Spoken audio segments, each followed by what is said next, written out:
cryptocurrency kenapa sih bisa menjadi begitu populer, dan sebenarnya ada nggak sih dampak nyatanya itu terhadap kehidupan kita sehari-hari atau perekonomian dunia gitu ya.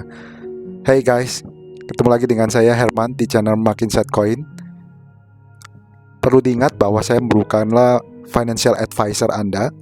Saya hanya rekan kripto kalian, di mana saya akan coba sharing dari beberapa pengalaman dan hasil research yang saya temukan, dan saya harapkan di mana ini bisa memberikan kontribusi bagi banyak orang Indonesia dalam meningkatkan literasi atau pemahaman terhadap perkembangan cryptocurrency dan blockchain, sehingga bisa memberikan dampak yang positif terhadap ekonomi Indonesia juga.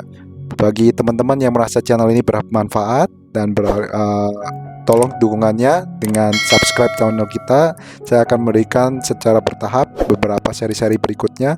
Dan oke, tanpa panjang lebar, mungkin kita langsung bahas saja. Jadi kenapa sih cryptocurrency itu bisa populer? Jadi apa sih fundamental dan pro dan cons-nya behind that ya? Oke, sebelumnya mungkin kita perlu tahu dulu, saya coba mencari beberapa quote yang pernah dikatakan oleh beberapa top leader gitu ya. Jadi kita nggak usah jauh-jauh dulu apa yang pernah dikatakan oleh Bapak Presiden kita, Pak Jokowi. Ya, saya bangga bisa mempunyai presiden, pimpinan Bank Indonesia yang sekarang ini cukup visioner gitu ya. Dan beliau juga mengatakan bahwa kita itu harus tahu mengenai perkembangan artificial intelligence. Kita harus mengerti kripto itu apa. Apapun yang terkait Internet of Things, terutama anak-anak muda, anak millennials ya, jauh mereka lebih ngerti adopsinya, karena ini akan memberikan dampak yang cukup besar di masa mendatang. Jadi janganlah ributin hal-hal kecil gitu ya. Pikirkan juga masa depan. Dan tadi yang pernah dikatakan oleh Eric Schmidt terkait Bitcoin ya, kalian bisa lihat gitu ya, bahwa dia menyatakan bahwa Bitcoin itu merupakan is a remarkable cryptographic achievement and ability to create something yang not duplicable, nggak bisa duplicate gitu kan, and it has a enormous value gitu ya, mempunyai nilai yang sangat berharga gitu. Dan juga pernah dikatakan oleh Jack Ma ya, kalian tahu Jack Ma merupakan founder dari Alibaba Group. Dia mengatakan bahwa blockchain itu could change our world gitu ya, more than people imagine. Jadi ini banyak pemimpin dunia yang mengatakan hal-hal yang harusnya mengingatkan kalian bahwa ini bukan sesuatu hal yang main-main gitu ya. Dan pernah juga menarik komen dari Rick Valvins. Rick Valvins ini merupakan former leader dari Pirate Party dari Swiss ya. Jadi kalau mau tahu Pirate Party, kalian bisa Google ya. Pirate Party itu orang yang dia merupakan tech entrepreneur atau IT entrepreneur yang pro dengan digital reformation, pro dengan demokrasi dan macam-macam gitu ya. Dan basically yang dia katakan itu sebenarnya benar. Dia bilang bahwa Bitcoin itu bisa will do to banks. Dia bisa mengatakan bahwa Bitcoin ini bisa berdampak besar terhadap sektor perbankan gitu kan. Dan itu seperti yang kejadian yang pernah dilakukan oleh pada saat era internet, di mana dengan ada email kita udah nggak perlu lagi nulis surat-surat pos yang serba manual. Hidup kita semua jauh lebih efisien dan lebih produktif dan efektif gitu dengan adanya email.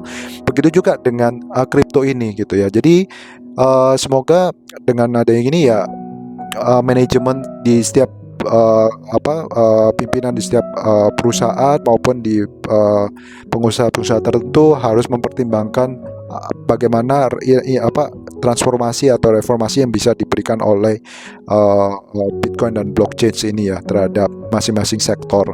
Oke, tanpa ini saya langsung aja mulai pembahasan mengenai apa sih sebenarnya, kalau kalian penasaran bagaimana cryptocurrency itu mempengaruhi perekonomian dunia secara skala besar gitu ya.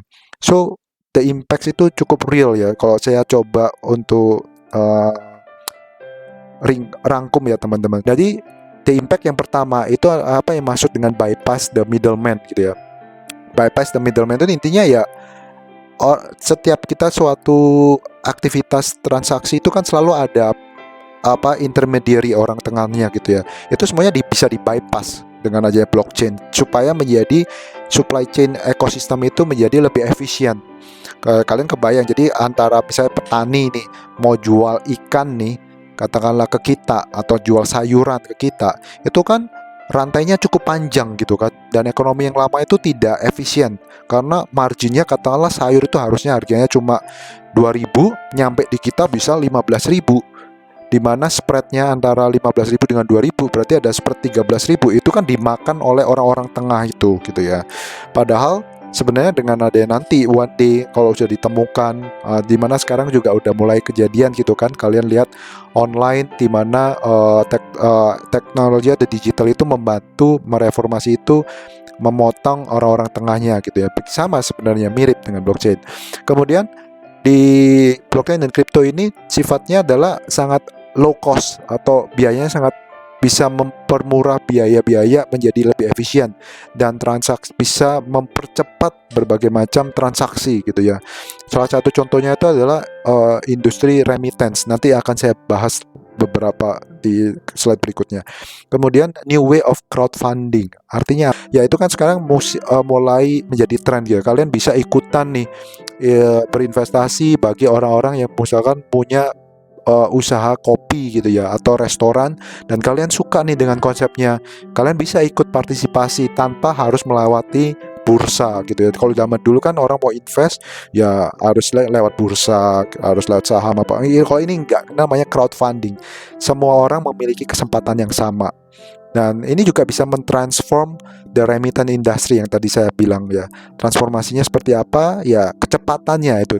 Kalau teman-teman tahu, orang-orang yang TKI, TKW yang di luar negeri, kerja di luar negeri, mereka kan dapat income, katakanlah di Filipina, di Vietnam, di Thailand. Mereka kan kerja susah-susah dapat uang, kemudian mereka mau mengirimkan transfer uangnya ke keluarga. Nah, itu kan kalau dengan sistem ekonomi yang lama, konvensional, itu kan bisa makan waktu berhari-hari. Nanti saya tunjukkan beberapa slide-nya. Dan dimana dengan adanya perubahan inovasi dari cryptocurrency yang dipelopori oleh Ripple gitu ya. Kalau kalian tahu Ripple, itu bisa dipersingkat dalam hitungan menit gitu kan. Bayangkan, jauh lebih efisien sekali teman-teman. Jadi keluarga itu tidak harus menunggu lama untuk mendapatkan transferan uang tersebut. Dan tapping the unbankable people. Nah, ini maksudnya apa? Nah, di dunia itu kan kalau nggak salah statistik yang pernah saya baca itu kan ada sekitar more than 40-50% orang itu belum bankable, artinya belum menjadi customer bank, belum memiliki kredit card, belum mempunyai account tabungan gitu ya. Intinya belum dipack oleh orang bank karena di pelosok-pelosok gitu ya. Nah, ini dimungkinkan buat mereka yang unbankable bisa menjadi bankable istilahnya. Karena apa? Mereka cuma modal handphone gitu kan. Jadi kalau selama kalian punya handphone, smartphone terutama gitu ya, ya kalian punya akses terhadap blockchain ini, ya kalian bisa menjadi bankable, istilahnya seperti itu. Dan spirit dari crypto ataupun blockchain itu adalah sering dikenal dengan democratize financial inclusion. Apa sih artinya? Ya, spiritnya adalah demokrasi gitu ya. Demokrasi itu berarti ibaratnya ya orang-orang itu bisa mendapatkan kesempatan yang sama untuk menanggulangi ketimpangan sosial ekonomi yang ada gitu ya. Jadi orang-orang sekarang memiliki kesempatan yang sama dalam berinvestasi, dalam melakukan business activity, dalam meminjam uang, dalam lending borrowing. Nah, itu kalau di luar seperti itu ya, di luar sana gitu ya. Nah, mungkin dan selain itu juga bisa mentransform berbagai macam industri. Saya kasih contoh nih di sebelah ini, kalian bisa lihat nih ya. Ini dari Harvard loh ya, bukan saya yang ngada-ngada ya, dari Harvard nih. Dia juga mengatakan bagaimana blockchain itu bisa membantu para artis, orang-orang yang kreatif di industri kreatif gitu ya, bisa lebih profitable gitu ya, lebih bisa cuan gitu, karena middleman-nya di-cut, kemudian semua transaksi katakanlah kalian punya karya tertentu, kemudian dijual di dunia perfilman, dikatakan dia oleh produser perfilman, kemudian kalian itu bisa punya akses semuanya, data transparan. Oh, karya kalian itu terjual berapa sih? Bener nggak sih royalti saya itu dapat demikian? Nah, dengan adanya blockchain dan kripto itu dimungkinkan kalian mendapatkan akses itu semua, bahkan orang-orang yang middleman itu bisa dipangkas dan royalti kalian bisa dioptimalkan seperti itu. Kemudian yang lain nih, ini yang bawah nih ya, Elysia. Elysia ini merupakan protokol di properti terkait dengan real estate di Korea gitu ya, menarik. Jadi istilahnya yang tadi ini terkait dengan saya kaitkan dengan crowdfunding ya di sini. Kenapa? Karena yang tadi saya bilang properti itu kalau mereka ada proyek-proyek properti itu kalian istilahnya properti itu di tokenize. Tokenize itu menjadi di fraction. Jadi kecil-kecil. Katakanlah gini deh, saya kasih gambaran gampang ya.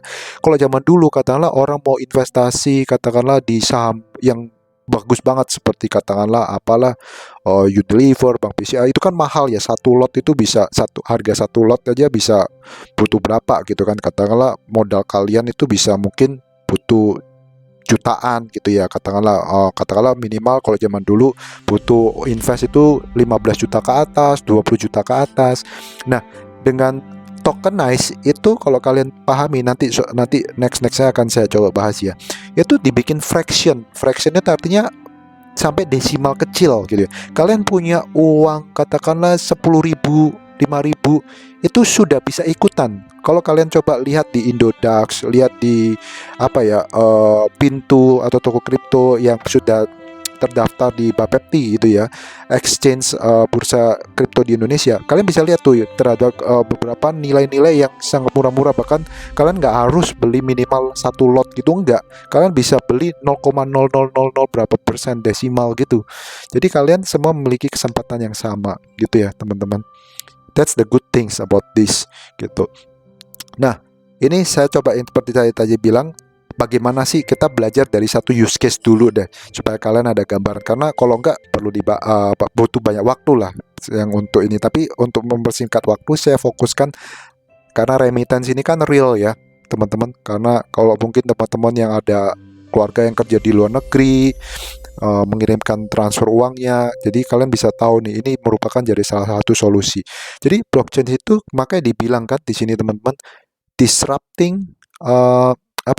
disrupting the remittance industry. Jadi benar-benar disrupting karena nilai remittance industry itu besar sekali ya teman-teman, 700 miliar dolar gitu ya. Nah, apa yang maksudnya dia disrupting? Karena dengan adanya blockchain, transfer itu lihat nih 388 kali lebih cepat dan 127 kali lebih murah biayanya dibandingkan sistem yang lama gitu ya. Kenapa bisa begitu? Nah, itu kecanggihan digital asset, kecanggihan dari teknologi gitu ya. Nah, kalian bisa lihat di sini teman-teman. Nih, saya kasih contoh ya. Nah, yang atas ini adalah traditional process yang lama gitu ya, ekosistem yang lama. Nah, kalian bisa lihat di ekosistem yang lama itu butuh berapa layer. Total ada 1 sampai 9 nih. 1 sampai 9 nih. Nah, dengan adanya proses blockchain, dia cut half teman-teman, potong separuh jalur. Sini, lihat nih. Jadi kalau yang lama itu kan dari pengirim sender berhubungan dengan sender banks, nomor 2 berhubungan dengan payment system lagi, gitu kan, berhubungan lagi dengan correspondent bank, karena dulu saya juga pernah kerja di bank, jadi saya ngerti gitu ya. Kemudian berhubungan lagi dengan urusan forex exchange-nya lagi, gitu kan, putar lagi karena beda kurs gitu kan.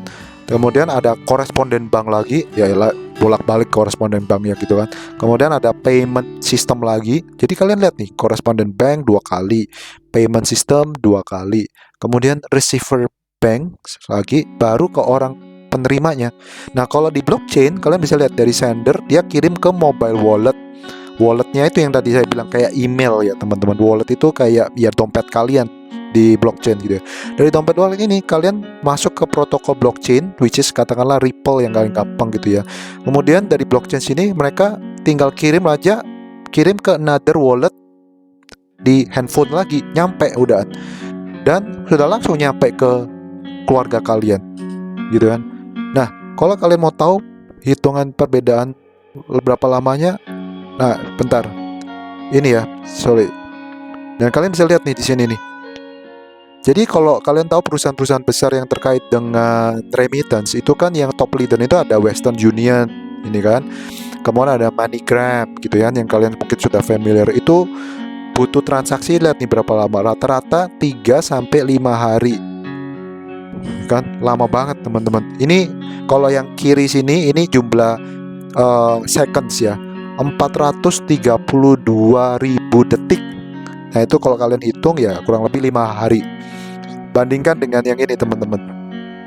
Nih, Bitcoin 4.600 detik. Itu kurang lebih 5 menitan ya kalau nggak salah ya hitungannya. Nah yang lain-lainnya nih ada protokol-protokol yang kemudian mencoba menyaingi, mencoba mempercepat gitu ya. Nah Ripple nih ya kan, ya makanya Ripple yang terkenal. Nah ini contoh ini itu protokol di mana mereka mencoba tech developernya melakukan terus memperbaiki kecepatan menghandle transaksi per detik gitu loh. Jadi bisa ribuan transaksi dalam hitungan per detik karena semuanya serba pakai algoritma seperti yang di episode sebelumnya saya pernah cerita, dan semuanya serba coding dan computerized gitu ya. Beda kalau yang ekonomi lama itu kan semuanya manual, ada orangnya, ada tellernya, ada bagian treasury-nya, ada bagian ininya gitu ya. Jadi banyak banget melibatkan. Jadi makanya itu kenapa lama, karena masih manual, diproses secara ada orang yang berikutan dalam melakukan transaksi, dokumentasi dan administrasinya gitu. Makanya itu lama gitu ya. Ini kurang lebih chat yang terkait dengan kalau kalian mau tahu perbandingan antara pemain di ekonomi lama itu market leadernya, dan siapa saja di supply chain mereka untuk di remittance. Dan ini blockchain itu ternyata udah banyak banget loh beberapa yang ikut serta untuk tapping into the remittance industry. Jadi kalian kebayangkan ini ekonomi lama, old economy versus new economy, dan musuhnya banyak banget. Jadi ya pasti kena disrupt teman-teman. That's the reality gitu ya. Oke, so kalau ditanya tentu apa sih resiko kripto gitu ya, karena dia ngomong bagus-bagusnya. Sekarang saya jelasin apa sih cons-nya gitu. Kripto itu sangat volatile ya teman-teman, makanya banyak orang pro dan cons gitu ya, karena ya dunianya banyak di drive sama retail market gitu ya, orang banyak retailnya gitu ya. Jadi retail itu ya beda sama institusi-institusi besar, dan kadang itu mereka juga karena sifatnya ini decentralized, jadi unregulated. Jadi unregulated itu kalian harus tahu, pertama ya volatility ini unregulated ya karena tidak centralized, karena sifatnya decentralized ya, nggak ada yang bisa ibaratnya nggak ada turut campur pemerintah dalam ekosistemnya blockchain, karena ya blockchain ditemukan ya lebih di drive oleh community base gitu ya. Dan seperti kalau kalian bisa lihat di episode yang pertama saya gitu ya. Nah selain itu juga resikonya juga rentan terhadap suatu error kalau misalnya protokolnya kurang baik, tech developernya kurang baik, kemudian resiko akan hacking ya, kalian kan ketemu hacker crypto bisa dihack gitu ya. Ini yang seperti yang pernah kejadian di Mt. Gox itu ya, di Jepang gitu ya, exchange Mt. Gox ini di exchange Jepang itu pernah ada kena 460 juta dolar hilang guys, exchange itu kena hack basically. Bukan salah Bitcoinnya ya sebenarnya, Bitcoin itu so far belum pernah berhasil dihack. Nah ini yang harus perlu diluruskan gitu ya. Jadi yang salah memang saya nggak tahu apakah itu ada oknum di balik itu gitu kan, apakah memang sistemnya kurang baik gitu ya. Nah, basically semua resiko itu selalu ada. Tapi intinya gini ya yang mau saya sampaikan, bahwa kayak di saham lah ya teman-teman, oknum itu akan selalu ada. Yang salah itu bukan sahamnya ya. Yang salah itu adalah ya oknum-oknum tertentu itu yang mencoba menyalahgunakan untuk menipu seseorang. Dan kadang ya itu sebabnya kalian harus berhati-hati gitu ya. Nah, ini saya lanjutin dulu ya sebelumnya. Ya bisa affected by forks atau discontinuation. Forks dan discontinuation. Nah, ini istilah lain di dalam kripto yang mungkin kali aku bisa jelasin lebih detail ya. Jadi forks itu ada istilah hard forks. Forks itu adalah jika suatu protokol, ada suatu tech developer itu mereka memerlukan perubahan yang cukup drastis, di mana perlu merubah noda nodes lah istilahnya di sebelumnya, aturan atau rules sebelumnya, maka itu bisa bloknya itu bisa terpecah gitu loh, karena yang lama harus dirubah kan, karena sistemnya blockchain kan. Jadi yang lama yang sebelumnya itu harus dirubah supaya bisa align lagi.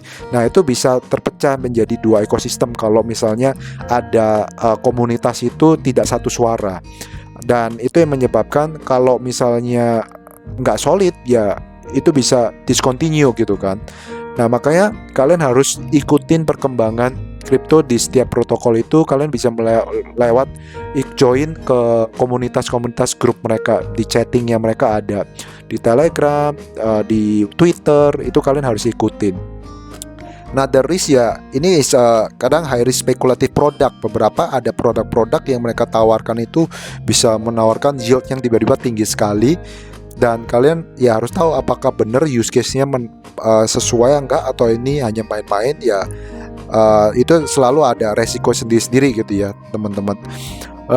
Kemudian fraud atau scam gitu ya. Nah, fraud ini yang tadi itu terkait dengan ini, kalau bilang ini juga termasuk salah satu fraud gitu ya. Ya namanya fraud ya tadi itu terkait dengan oknum-oknum tertentu. Jadi ya kalian jangan mudah terpancing. Itu sebabnya pemahaman basic foundation itu sangat penting gitu ya. Dan tentu future regulatory risk ini juga menjadi, katakanlah misalnya suatu saat ada regulator yang berusaha untuk mempengaruhi, memblokir atau melarang capital capital intervention gitu ya, akhirnya memberikan sentimen negatif terhadap pergerakan nilai dari mata uang cryptocurrency itu sendiri. Jadi ada beberapa resiko lah teman-teman basically di sini. Dan ya fraud dan scam ini ya kalian harus tahu di balik itu apakah mereka foundernya solid, manajemennya solid, timnya bagus atau enggak. Ya itu kalian semuanya butuh research gitu ya. Makanya kesimpulannya di sini adalah nih, saya bilang di sini kan ujung-ujungnya do your own research teman-teman. Karena at the end of the day saya hanya bisa bantu kalian terbatas gitu ya. Nggak semuanya saya bisa detail karena saya nggak punya kontrol atas itu. Kalian yang punya kontrol terhadap resiko profil kalian seperti apa, berapa yang kalian mau taruh, itu kalian harus do your own research at the end of the day. Sekian untuk hari ini. Semoga sesi ini berguna, dan jangan lupa kalau memang bermanfaat buat teman-teman, subscribe dan tekan tombol likes-nya. See you, stay tune teman-teman, bye-bye.